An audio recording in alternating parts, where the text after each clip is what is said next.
150 pesos para ti. Ya.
So last night I landed in Mexico City and I'm here with Intrepid, part of the Adventure Collective. It's basically a group of travel bloggers. We're going to travel around Mexico and Guatemala and just check out the sites basically. Luckily enough, I had a little bit of time to come down to the Strand Barber shop and do a little bit of filming. So I hope you enjoy the episode. I hope you enjoy Mexico. Cool, so first off, how did an American and a British person end up in Mexico City working in the Strand Barbers? Well, I started barbering when I was younger, weekends, working in the shop and being at school, at uni, and my dad was traditional, basically said, I know you're going to uni, but do something with your hands, so I just thought, well, I'll keep training, as an apprentice. And then kept going, decided like any English youngster, I want to travel, so started traveling different countries, go in a hostel, cut some hair, make some money to go to the next place. Basically worked my way around country after country after country, and after a while landed in Mexico and just felt like this is where I want to be. And then done bits here and there, and then realised that there was a need in Mexico.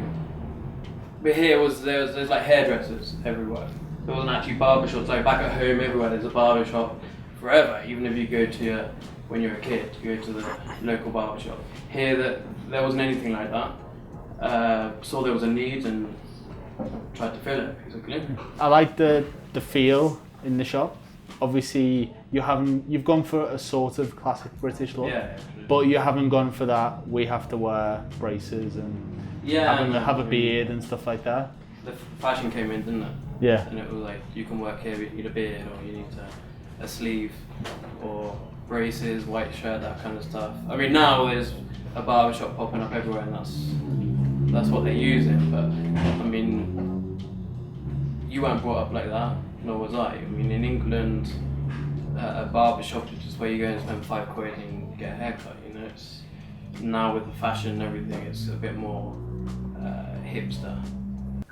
And how is like being an American barber? How is it? Say it's sort of like translated over to the Mexican crowd? Did people enjoy the American fades? And well, when I first moved here, like people weren't really they weren't really into it. But now that the fashion's come around, like we're much appreciated, because this is what we've been doing like since we started. Like fades is like, I think it's like we're specialized in that, so we're more recognized, and it's cool because like I could do it, you like it, so it all works out. And what do you both envision for like the future of barbering within Mexico? Get it mainstream like in England. So people do regularly go to the barber shop when their kids are born, take them to the barber shop. Just to get it back. It used to be pretty big in Mexico, and it just phased out, and it was more hair salons that do men.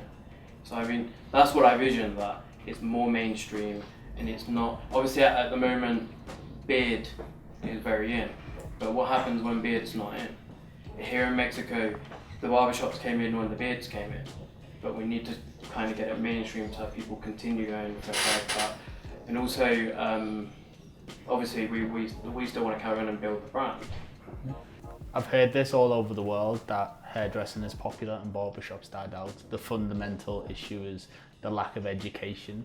Yeah. So if someone wants to learn to be a barber in Mexico, is there actually any route they can go down? At the moment, no. I mean, just go to a barbershop. Yeah, and just train. try to like be an apprentice. Yeah, like that's what I would like to see happen, like how I like learn, see other little kids. I think that's gonna happen in the future because it got popular, so there's gonna be little kids wanting to do this, so I wouldn't mind teaching little kids. Yeah, it's not really school. There's beauty schools, but we know what comes out of a beauty school, a hairdresser. And I do think the best barbers are barbers that are trained on the job. I mean, you learn by stuff. You know that it's so hard to learn barber skills because it's not just short back and sides or French cropping. There's so much more that you gotta learn. And every day you're learning more stuff. And so I think you gotta go work in a shop. I still learn now, we've got 7 barbers and I'm still learning from them because everyone comes with their own kind of technique and style and everything.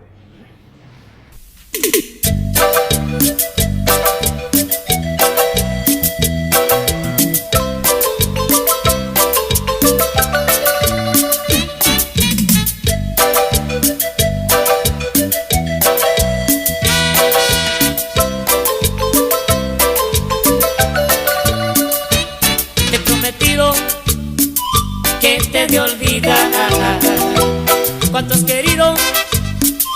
Yo te supe dar, solo y herido, así me dejas, sabiendo que mañana irás con otro al altar.